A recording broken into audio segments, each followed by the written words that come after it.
আসসালামু আলাইকুম প্রিয় দেশবাসী, আপনাদেরকে নতুন একটা খবর দিচ্ছি। একটি দালাল চক্র, নতুন একটা এনজিও সমিতি, সে আমাদের ব্রাহ্মণবাড়িয়া চিনার ঢুকেছে এবং কিছু লোকের ফর্ম করবার কথা বলে আইডেন্টি কার্ড, জন্ম নিবন্ধন এগুলা নিয়ে বিভিন্ন মানুষের থেকে টাকা প্রতারণা করে টাকাগুলা নিয়ে গেছে।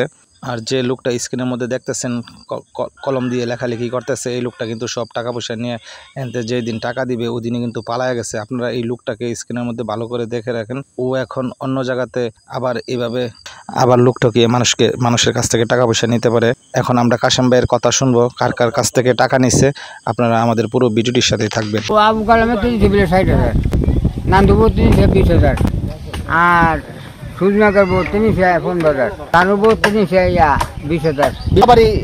এটা তো বাদু হেরাতে নিছে আমরা সর্বমোট সুজনের সুজনতে আমরা আমার শাড়ি 30,000, মুকলেশ মেয়ের 32,000।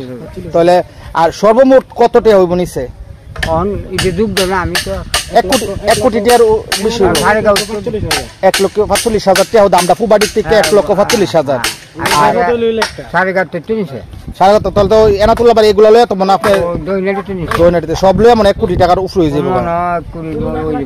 কোনো ইয়ে হইব নি মানে যদি ফুট রাখতো, হ্যাঁ মানে তো ভালো ছেড়ে দিলে 20,000 জানতো এই জন্য বাটপাড়িটা করলো। এই সমিতিটার নাম টাম জানেন না আপনি? সুলতানপুরে বলে। সুলতানপুরের? সুলতানপুরে বলে। আচ্ছা, এলাম কোন সমিতিতে তুলছিল? আগে টেয়া দই না ছিল, আজকা টেয়া দই না ছিল। হ্যাঁ, সব গেছে আজকা বাইক দিয়া। আচ্ছা, ধন্যবাদ দুলা ভাই।